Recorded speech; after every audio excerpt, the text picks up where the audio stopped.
Welcome back.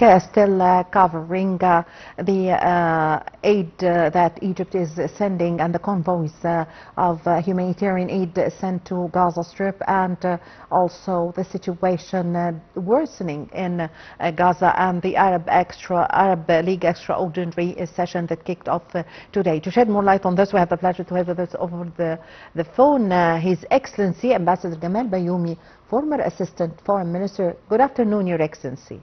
Good afternoon. How are you? How are you, sir? Well, Your Excellency, Ambassador Bayoumy, today the extraordinary session of the Arab League on the level of permanent members have kicked off on Gaza and the situation. How did you follow it? I follow it very carefully, and it is one more time that we say big no to whatever Israel and its supporters are doing concerning our brothers in Palestine. Of course, all the Arab world is behind the Palestinian resistance, but Egypt is a different case. Palestine is not a neighbor country, it's not only a brother country. No, it is deep in the security policy of Egypt, which starts from Laziqiyya in Syria up till Guba in South Sudan, and from Baghdad in the east up till Casablanca in the west. Nobody can touch any place in this big map without Egypt will interfere immediately. And our president said it is a matter of minutes until we reach wherever the attack is.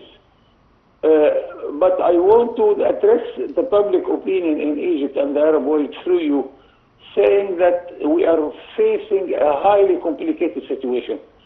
We have never seen in the whole world and in the whole history something like that.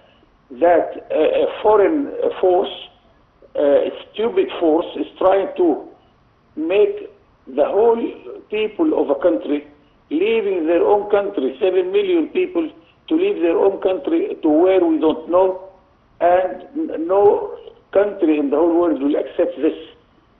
Same time to invite people from countries they have never seen Palestine, neither their grandfathers. What is the idea there? Are they telling us that the religion is becoming a nationality? Is the Judaism is a nationality? No, of course not. Because in Egypt we are Muslims, we are Christians, and we have Jews also. It is just a religion, and an Egyptian would understand what I mean, because we are in the country where God was prayed to since 7,000 years ago. Echnaton, the first who recognized that there is one God, not any God. But we have to be very careful and not to drag ourselves out, and not allow anybody to drag us to a silly war, because this will be a celebration in Israel's government if we are dragged to a war against the United States, which is the largest power in the world.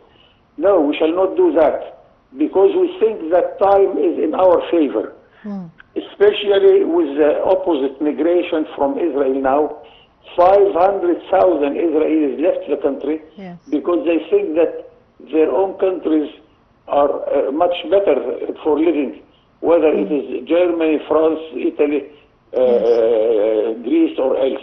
Yes, Israelis now feel that Tel Aviv is not safe anymore. And what's your opinion, Your Excellency, concerning, as you've just mentioned now, concerning the demonstrations and protests that Tel Aviv have witnessed from the Israeli citizens condemning the war of starvation against the Palestinians and the reoccupation of Gaza Strip, and calling for the return of hostages, because they want peace, because they want the hostages back? It is very logical for any person, it is very logical even for those who are supporting Israel. Yes. The rare Jewish community Yes. is against what is going on. But now the And they Israelis know that in the themselves long want run- peace. Pardon? I mean, the Israelis, the citizens want peace Yes, yes. in order to be There able to are, live. of course, in any place in the world, even in Israel, there are wise men who would not accept what is going on. It is against any logic. It is not in favor of Israel in the long run at all. Because one day the Palestinians will exceed in number the Israelis in Palestine. So those who are in favor of the future of Israel are advising Israel to accept the two-state solution. But this is against the will of the Prime Minister, who is requested by the international law, and he cannot leave his country to any country who recognizes the International Court of Crimes. He will be captured there. He is requested for the Israeli justice itself for crimes which do not honor him at all. Number two is Mr. Trump, who is playing unexpected policy here and there. He started his first 100 days in ruling the United States by putting more and more tariffs on his very close friends, whether in Europe or China or anywhere in the world, Yes. not knowing that he cannot do that, because if we start reciprocity towards he is doing, he will be failing, he will be losing much more that he thinks that he will be gaining. Third is the industry of armament. I read lately the number of armament which was sold last year. It is $9 trillion. Who can resist a figure like that? So this industry needs more and more wars, and they will not vote at all to stop the war. And it's not me who's realized this. President Dwight Eisenhower, in his last speech in the Congress, before he left his place, he warned us of the impact of the armament industry on those who are making policies, because they will encourage more wars everywhere in the world. Yes. And because the war between, the big war, or a world war between Russia and the United States is impossible, they can kill each other 7 times. So why not war in Pakistan, in Afghanistan, in India, in Palestine, of course, everywhere. Yes. And if you look around us, we have wars everywhere. Syria is divided by 4 other armies. Libya is divided. Sudan is divided. What is happening in Palestine? What is happening in Yemen? What is happening in Somalia? All over the world around us is not in good health at all. Of course. So God help Egypt, Yes. because we are still one united country with the Gulf states, with Morocco or Algeria and Tunisia. Yes. God help us to face these problems from now on. Yes. Your Excellency, Ambassador Bayoumy, you've just mentioned through your words the recognition of the Palestinian state. Do you think, in your point of view, that the Israeli side have announced the reoccupying of Gaza Strip in retaliation to France, who is going to recognize the Palestinian state by September, with other also, in addition to other European countries? No, this is a dream, but they are aggressive people, and they would do it whether France would recognize Palestine or not, because half of the European Union countries now are declaring the same policies. Australia is declaring the same policy. Latin America, the Islamic countries, of Africa, the 51 countries recognize the PLO representative, and they allow PLO to be a sort of witness member in their meetings, and they did not allow the Israeli representative to be present. Yes, yes. So the 154 countries voted with us in the United Nations General Assembly. Yes, yes.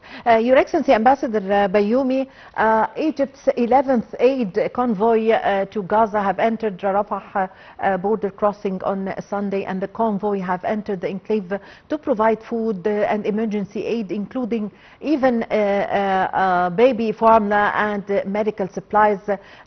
If you would like to shed more light on this, the role played by Egypt. This is Yes. very good, and thank God that our cameras are showing us those huge assistance is going in to Gaza and Palestine, because the Prime Minister of Israel was lying and saying that Egypt stopped sending the assistance to the Palestinians. So we have this under the camera. We have seen it by ourselves. Also, the UNRWA of the United Nations are Yes. saying that what entered in Palestine of aid is 80% of it coming from Egypt. Yes.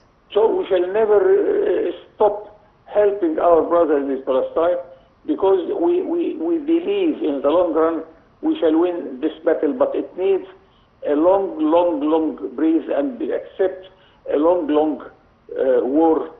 It's a matter of time, and we, behind us, there is 7,000 years of resisting any sort of colonialism, and we won it all.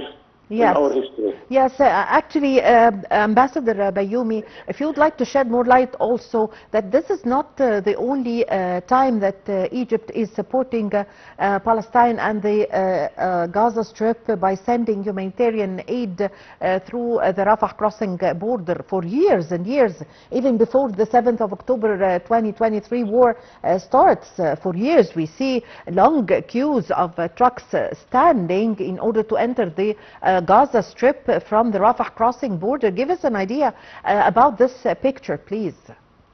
Yes, and if I read carefully the Egyptian history, 2,000 years before Christ, our army went there to stop the Houthis' attack to Laziqiyah.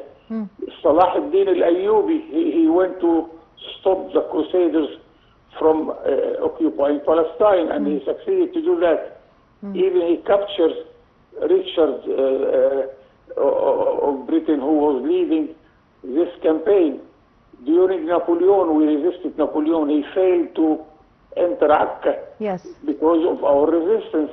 Yes. Now we have the Balfour Promise, who gave the Jewish community this promising land, and without any legal background for this. And we shall continue resisting, and I believe that the Palestinian resistance, with our aid, with our help by all means, and the Arabs also, Yes. will succeed in this battle at the end. Yes, thank you very much for your time. Thank you for your valuable information, Your Excellency Ambassador Gamal Bayoumy, former Assistant Foreign Minister. Well, Egypt's 11th aid convoy to Gaza have entered Rafah border crossing on Sunday, and the convoy have entered to the enclave to provide food and emergency and aid, including the baby formula and medical supplies.